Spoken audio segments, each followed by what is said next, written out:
আজ 22শে শ্রাবণ, কবিগুরু রবীন্দ্রনাথ ঠাকুরের মহাপ্রয়াণ দিবস। এই বিশেষ দিনটাতে আমি আপনাদের জন্য এনেছি তারই বিখ্যাত কিছু উক্তি।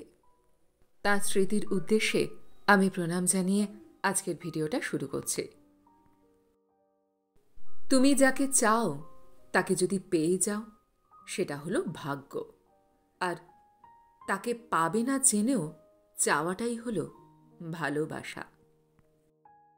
মানুষ মানুষকে না দেখেও জীবনের চেয়েও বেশি ভালোবাসতে পারে।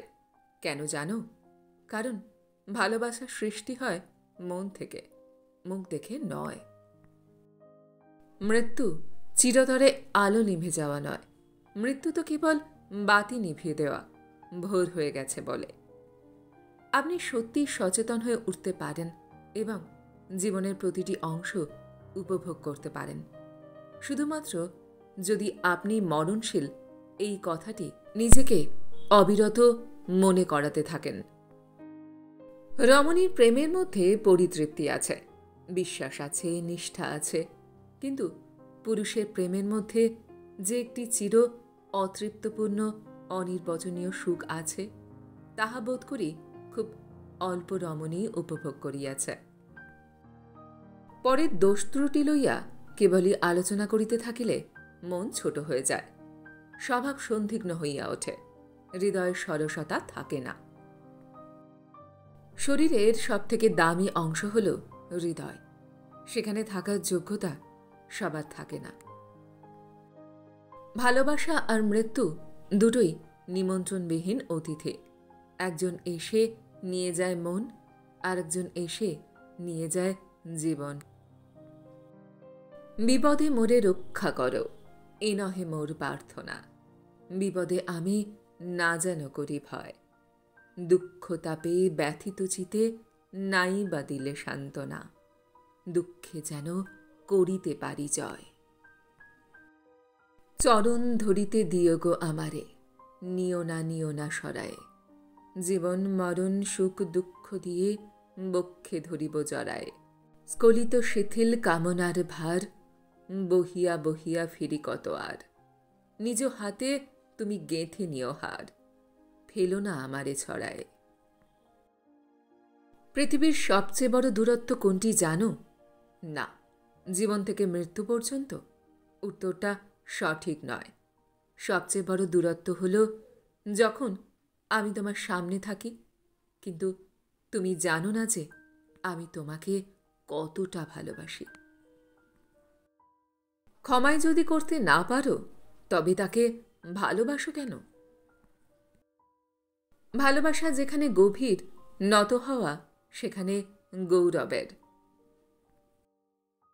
প্রথমে যেটি একটি উদ্দেশ্যের উপায় মাত্র থাকে, মানুষে ক্রমে সেই উপায়টিকে উদ্দেশ্য করিয়া তোলে।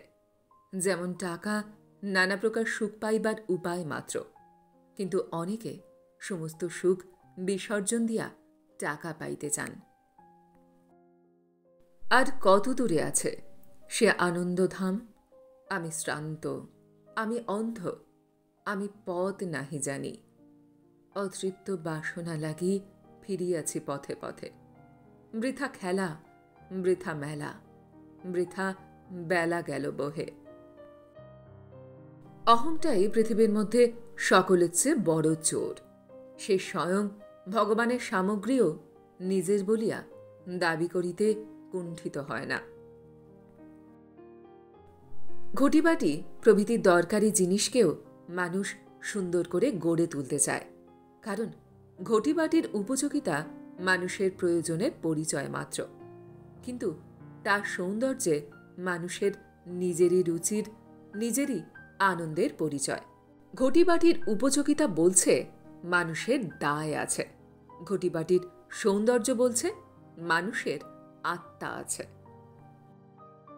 যখন তুমি সত্য কথা বলার জন্য নিন্দা করো না, কেবল নিন্দা করার জন্য সত্য কথা বলো, তখন তোমার সেই সত্য কথা নীতির বাজারে মিথ্যে কথার সমান দরেই প্রায় বিক্রি হবে।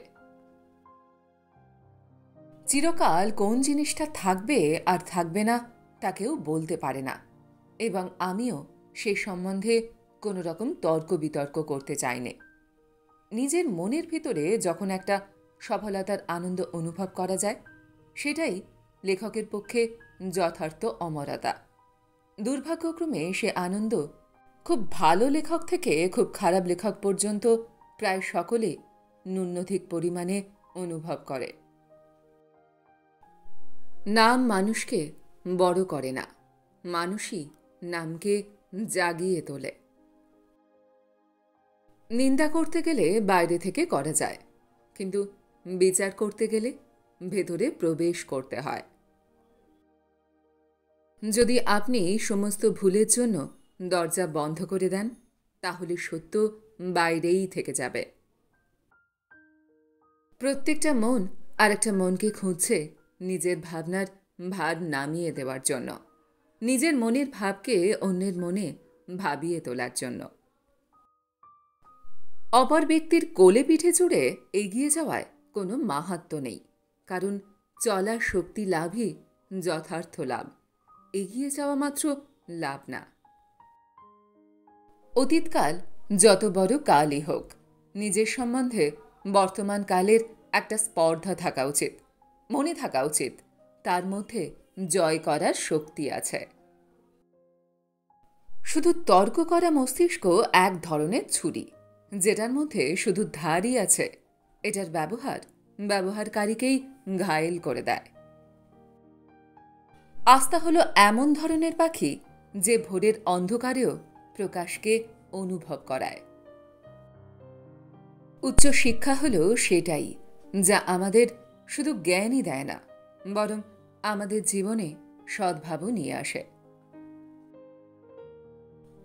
কোনো শিশুর শিক্ষাকে নিজের জ্ঞান অবধি সীমাবদ্ধ রাখবেন না, কারণ সে অন্য সময়ে জন্ম নিয়েছে। প্রত্যেক শিশু ঈশ্বরের থেকে এটা বার্তা নিয়ে আসে যে এখনো তিনি মানুষের উপর হতাশ হননি।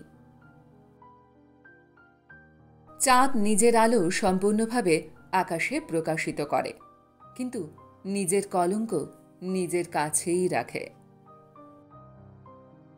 দেশের যেই আত্মাভিমান আমাদের শক্তিকে এগিয়ে নিয়ে যায় সেটা প্রশংসনীয়, কিন্তু যেই আত্মাভিমান আমাদের পিছিয়ে দেয় সেটা আমাদের শুধু খুঁটিতে বেঁধে রাখে।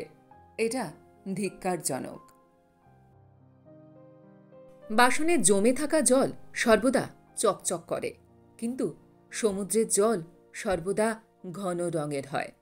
লঘু সত্যের শব্দ সর্বদা স্পষ্ট হয়ে থাকে, মহান সত্য সর্বদা মৌন অবস্থায় থাকে।